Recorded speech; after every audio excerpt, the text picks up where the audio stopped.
అమరావతిలో తొలి ప్రభుత్వేతర నిర్మాణానికి శంకుస్థాపన అట్టహాసంగా జరిగింది. Vellore Institute of Technology VIT విశ్వవిద్యాలయం శిలాఫలకాన్ని ముఖ్యమంత్రి చంద్రబాబు నాయుడు, కేంద్ర మంత్రి వెంకయ్యనాయుడు సంయుక్తంగా ఆవిష్కరించారు. విట్ ద్వారా ఆంధ్రప్రదేశ్కు అంతర్జాతీయ ఖ్యాతి లభించాలని వెంకయ్య ఆకాంక్షించారు.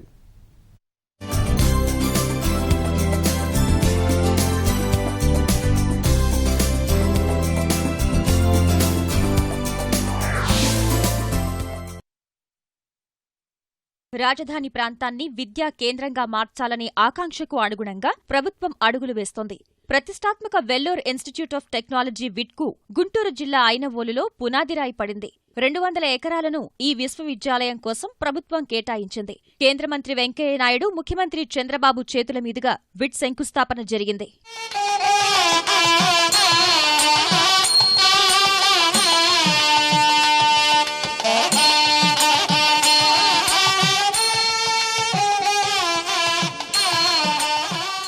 ప్రైవేట్ విద్యాసంస్థల రాకతో ఉన్నత విద్యలో అవకాశాలు మెరుగవుతాయని కేంద్ర మంత్రి వెంకయ్యనాయుడు అభిప్రాయపడ్డారు. విట్ ఏర్పాటుకు ముందుకొచ్చిన యూనివర్సిటీ కులపతి విశ్వనాథన్ను అభినందించారు.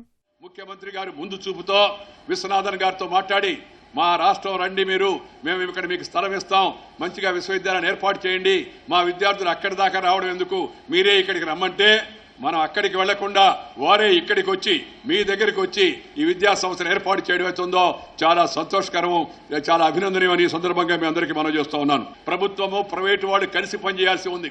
ఈ దేశంలో చాలా కాలంగా ఒక అపప్రదం ఉంది. ప్రైవేట్ అంటే ఎవరికో దోచిపెట్టేస్తున్నారు, ఎవరికో ఇచ్చేస్తున్నారని. చైనా వాళ్ళని రమ్మంటున్నప్పుడు, అమెరికా వాళ్ళని రమ్మంటున్నప్పుడు, పాకిస్తాన్తో వ్యాపారం చేస్తున్నప్పుడు ప్రైవేటు వాళ్ళని వచ్చి విద్యాలయం పెట్టమంటే తప్పేమిటో ఆలోచించుకోవాల్సిగా మీ అందరికీ నేను మనం చేస్తా ఉన్నాను. దేశంలో ఉన్న ఇంజనీరింగ్ విద్యాలయాల్లో 13వ స్థానం ఉంది.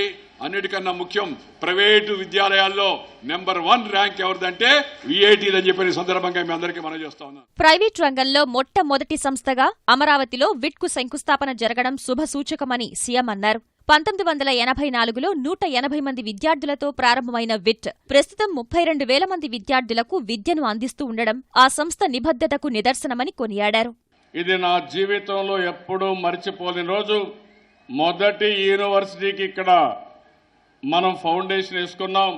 నా ఆలోచన ఒకటే, ఆంధ్రప్రదేశ్ రాబోయే రోజుల్లో నాలెడ్జ్లో భారతదేశానికి నెంబర్ 1గా ఉంటాం. దీంట్లో అనుమానం లేదని చెప్పి కూడా నేను మీకు తెలియజేస్తున్నా. స్వచ్ఛందంగా నా దగ్గరకు వచ్చి మీ మీద నమ్మకం ఉంది, నేను యూనివర్సిటీ క్యాంపస్ అమరావతిలో పెడతామని చెప్పిన మొట్టమొదటి వ్యక్తి విశ్వనాథం గారని చెప్పి కూడా నేను మీకు తెలియజేస్తున్నా. మీరు మట్టిలో మాణిక్యాలు, అవకాశాలు ఇస్తే ప్రపంచాన్ని జయించే శక్తి ఒక్క మన ఆంధ్రప్రదేశ్ లో ఉండే యువతకు ఉందని చెప్పి కూడా నేను మీకు తెలియజేస్తున్నా. 6 నెలల్లోనే విట్ నిర్మాణం పూర్తి చేస్తామని కులపతి విశ్వనాథన్ తెలిపారు.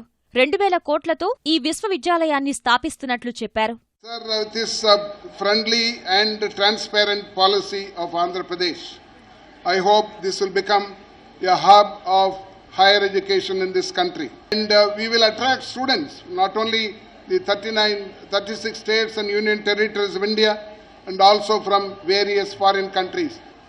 And VIT is going to be a multidisciplinary university, which is going to be first of its kind in this area, and offering high quality education.